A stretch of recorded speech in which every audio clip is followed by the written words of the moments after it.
at first they told me it was pneumonia. They told me I had pneumonia. So went to Publix, I went to Walgreens, I got my prescriptions, I got everything that I needed to try to help fight the pneumonia. So I go back to that same urgent care the next day after I go get my medicine, because I wasn't able to get my x-rays. They needed to do x-rays on me. So I went back the next day to get my x-rays, and lo and behold, while I'm still sitting in the office, the nurse comes back in and is like, thought it was pneumonia, but we sent your x-ray down to the hospital and you need to go there immediately. And I'm like, what? Yeah, man. I'm like, I got to go to the hospital immediately. So that kind of threw me by surprise. So I asked her, I'm like, what's wrong? What's going on? And she told me I have a collapsed lung. I have what they call is a spontaneous pneumothorax, which is basically it's the word spontaneous means kind of sudden, out of nowhere. And then pneumothorax is the medical term for a collapsed lung. So she came back and told me that. I left the urgent care. I went to Madison Hospital. As soon as I got there, I got to the ER, I dropped my paperwork off. Then they sat me to the side, took my vitals real quick. And then when I say that waiting room in the ER was so packed, man. 17-8. I know this looks different. Y'all are wondering what is going on. We're vlogging today. Today is going to be a very eventful day. I'm preaching revival in Gaston, Alabama. So we have a little bit of a trip ahead of us. So if you're watching this, like this video, subscribe, and share this video with 2 or 3 people and tell them to lock in with 17-8 Ministries. Now, if I'm being real, I want to do more vlogs. I want to do more ministry vlogs. I want to do vlogs where we do outreach. We have some things coming. I've talked to our 17-8 creative team about doing outreach days in our local community and passing out flyer cards. Speaking of flyer cards, we just got some new flyer cards and they're right here. Look at these, man. These are dope. They have our new name, 17-8 TV. They have our Instagram, 17-8 TV. And then go like us on Facebook at 17-8 Ministries. Here's the back of it. Join our community where we have. And so I'm going to be handing these out tonight at Revival. And I'm also going to find some days where we can have outreach days in the community and hand these out to people and tell them about what we do. So yeah, I have some things that I want to do today. First, I want to drop by Target. What did I say I was going to drop by? This is why you don't vlog. Best Buy. I need to get another SD card. So we're going to stop by Target. Really, they have SD cards at Target. Should I cut this out or leave this in? They have SD cards at Target, so I might as well just get everything from Target. So listen, I'm going to probably go to Target, see if I can find what I need, and see if I can find an SD card. If I can find both of them at Target, then we'll only go to Target. After Target, if I don't need to go to Best Buy, I'm going straight to work. Excited to show you guys where I work. I'm a men's grooming specialist and barber at Profiles Barbershop in Huntsville, Alabama. I am also a personal trainer. Y'all know I go to A&M, physical education major. And so I'm a personal trainer. I train people as well through my LLC, S2G Fitness and Performance. And so I do those 2 things right now as an occupation. And so I'm excited to show you guys a little bit about my day, just a little bit. And so let's get to Target. In the life, I'm so excited that you guys are tuned in. Just welcome, man. It is Monday, November 18th. If you haven't yet, please go back and watch Early Morning Encounter. I love you guys so much.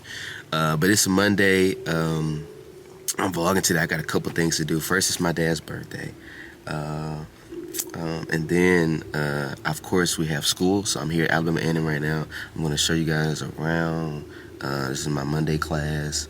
And so I have school, got work, got a meeting. I'm going to show you guys some good stuff. Hopefully we can get some friends on the vlog. I don't know what today has in store. I'm just vlogging today. And so I hear it pretty clear. I'm getting a call as we speak, okay? All right, 17-8, we are here on campus. I'm headed to my 11 a.m. class. It's an education class. I hope y'all can see me. Like, I know I'm kind of squinting and stuff like that, but it's sunny out here, man.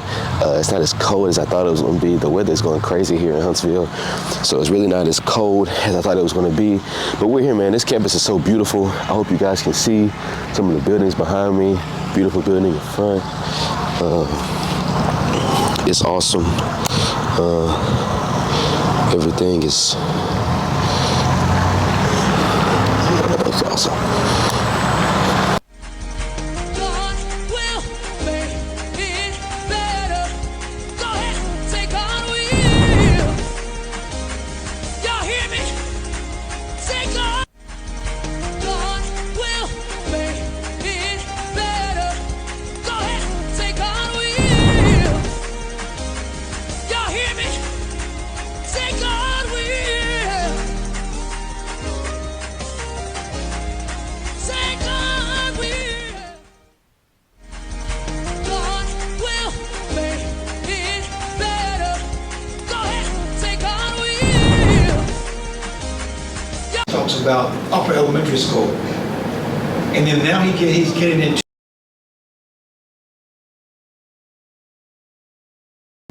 some critical questions. First critical question: what is the weirdest passage you've read in the Bible?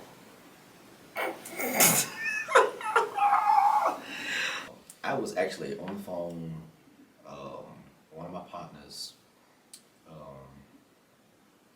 and we were reading the Bible, and came across this text in 2 Kings chapter 2, verse 23.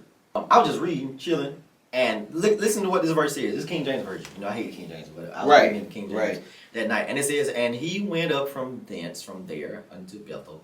And as he was going up by the way, there came forth little children out of the city and mocked him and said unto him, Go up, you bald head. Go up, you bald head. So, literally now when I see bald head men, in my head I'm thinking, go on, the bald head. Going on, bald head. Going on, the bald head. Man, when I saw that, I died laughing, man. Because the Bible. His forgiveness or what he did through Jesus Christ, will that be enough? Well, let me give you another suggestion. And this is the one we really don't want to hear while we may be stuck in the waiting room. Maybe it's just time for you to suffer. We forget life is full of seasons, which means sometimes we'll be happy. Sometimes we're supposed to be happy. Then seasons change, and then sometimes we're not supposed to be happy. We're supposed to be sad. We're supposed to go through this struggle. And so you have to ask, what if it's just test taking time? What if it's just test taking time? You know, in school, there was a time to play. There was a time to eat. There was a time to talk. There was a time in class to sit and be lectured to. But then there was also test taking time. And I figured out you have to take tests. You have to take tests in school because you don't ever know if you're making progress if you don't take a test. You never know if you're learning or not if you never take a test. So let me ask you this. How will God know if you're growing or coasting if you don't ever take tests, if he never sends tests in your life? How will God know if you learned how to pray for your enemies? He sends a test. How will God know you can trust him and not do your own thing or go away from his planning? He got to send a test. How will God know you can be patient and depend on his peace? He has to send a test. How will God know you can forgive? He has to send a test. How will God know you can worship him without a blessing?